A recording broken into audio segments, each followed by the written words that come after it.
I am Bruce Van Sloun. I'm the president of the Antique Car Run.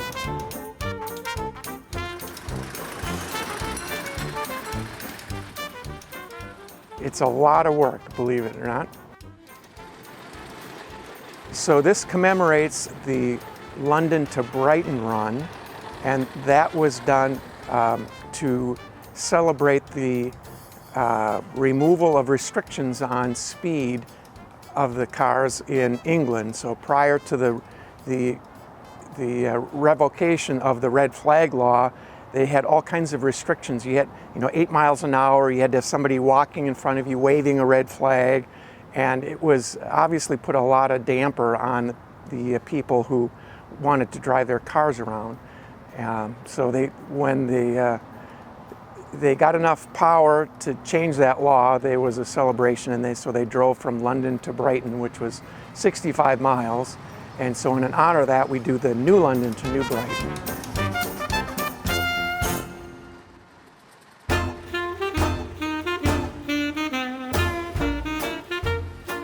We work on this run pretty much for an entire year.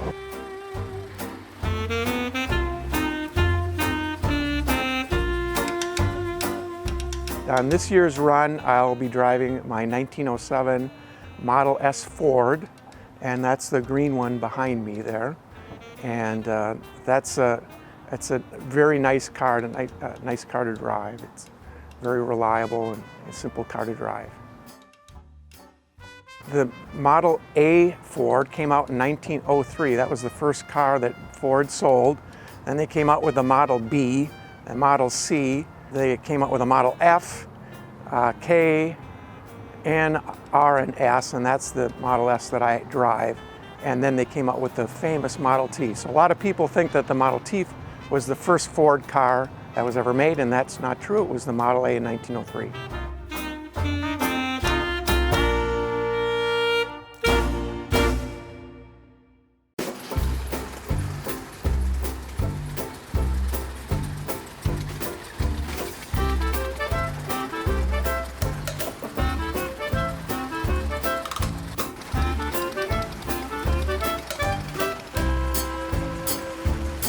I was inspired, a very dear friend of mine, and I would sit and watch in New Brighton. We'd see all of these antique cars come in, and I was into cars, but I was into sports cars, and I'd see all of these crazy cars that would come in, 1-cylinder, 2-cylinder, and there's smoke billowing out, and steam cars, and people would be grit in their oil-covered faces, and they were determined in it. I've got to have that. I've got to do that. That's, and some of them coming in at a blistering 12 miles an hour, limping in with one tire. It's just crazy. So I got to do that.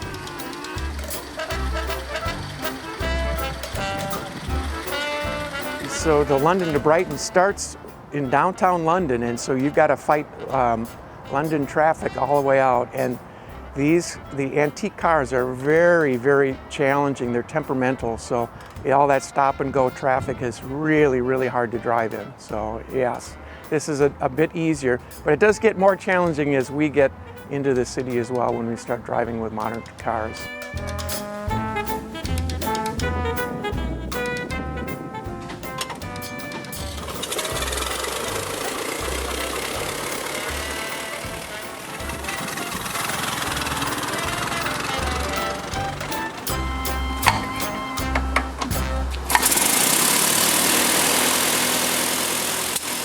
We have pre-tours, and we use them for shakedown.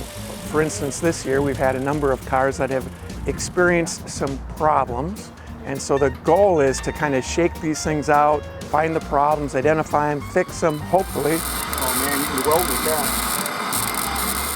that. And get everything all set, get them all tuned up for the big run on Saturday. That's one of the really fun things about this particular event is some of these are extremely rare cars, and it would be very unusual to see them in a museum setting.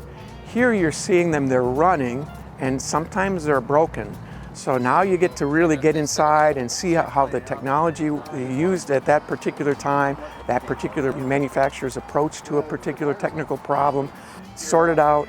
So, you know, everybody's willing to come in and get their hands dirty and sort stuff out. And we've got people that are making parts and cobbling stuff together. So it's quite a challenge.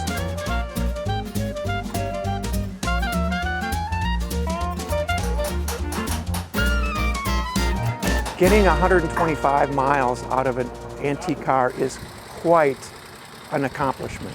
So this is on, if you're into really early cars, this is on a lot of people's bucket list to make that run. You wouldn't believe how much elation you get when you get over that run the first time, over that finish line.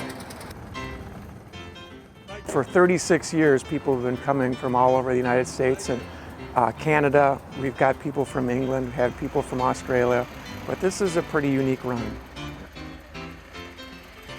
There are a few younger people, and my daughter has been on this run, and we've got some young people on the run that, you know, they're in their 30s, that their family has been doing the run and they've inherited the car. There are some younger people that are doing it, but, you know, we'd love to see more younger people doing it.